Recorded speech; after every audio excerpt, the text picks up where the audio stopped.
Today we're going to talk about how students should handle their technology when prepping for the SAT and ACT exams. Alexis Avila, here at our office in Wellesley, Massachusetts. For questions or tutoring in person or online, visit us preppedandpolished.com or call us 781-753-9951. And remember, if you find value watching this video, smash that like button and click the subscribe button, click the bell to get notifications for our new videos. Thank you very much. Now we're going to be talking about how students should deal with their technology and how they should curb their habits when studying for the SAT and ACT exam. So if you're like most students, you probably have an iPhone or an Android. You probably had it since middle school. You also probably have Facebook. You have TikTok and a bunch of other social media accounts. And you're very distracted by it all, especially if you have ADHD. And it's really hard to stay focused and get into the mindset to prepare for the SAT exam. Well, this is my plan to get you better focused. The bottom line is you got to make technology free a priority. And this is how you do it. Kids who get easily distracted, they need to turn off the technology while studying. And that applies to most everybody, and for hyperactive students especially. You know who you are if you can't study without checking your Facebook, checking your texts, listening to iTunes. I had a student, a really high achieving student who's actually at Northeastern University here in Boston.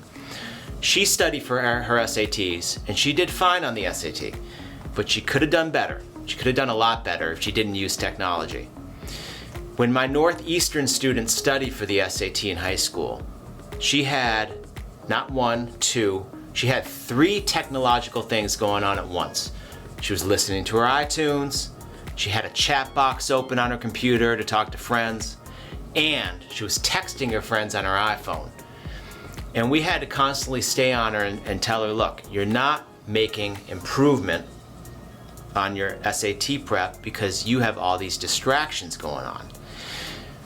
So the first thing you have to do is to get focused, to get into a productive working mindset, which means you have to find a quiet area of your house that's not your kitchen to work in. Quick story, but when I started tutoring a long time ago, I had 2 parents who went to MIT here in Boston, in Cambridge, and they were arguing with one another in the kitchen about what was best for their son.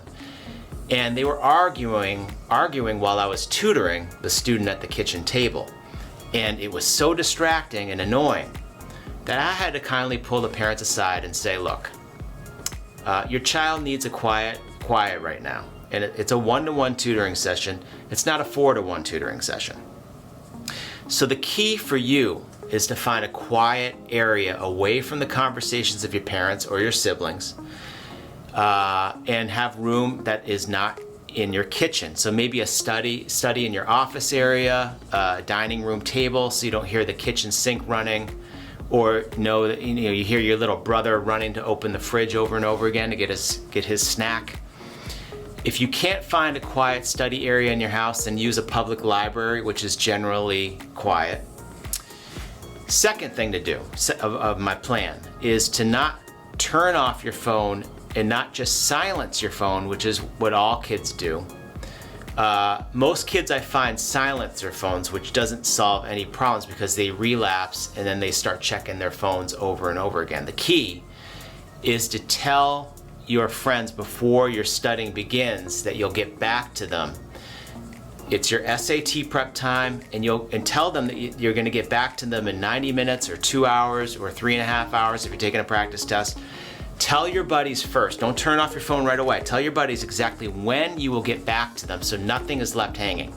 That way your friends won't harass you and they'll respect your boundaries and they'll leave you to your studying time. They'll respect your time. And you've got to set that limit. Then, once you have your quiet environment, you tell your friends you're unavailable until a specific time. Now it's time to turn off all your technology. Turn off your phone. Don't silence it, turn it off. Log out of Facebook. Close your chat box on your computer. Ditch the music. I have another video about ditching music. You can't have one distraction while prepping. You can't have any distractions, so turn it all off. And yes, finally, ditch the music. Check out my podcast, number 203. You can find a video on YouTube. I talk about whether or not you should listen to music while prepping for the SAT. And my view is you're not going to be able to listen to music on the actual SAT test day. Beethoven's not going to be playing over the loudspeaker on SAT day. They ban music. So get used to working and prepping for the SAT exam in silence. So those are my tips for making technology free a priority when studying for the SAT or ACT exam. With a little bit of effort, you'll break your addiction to technology. Well, at least for 2 hours you will.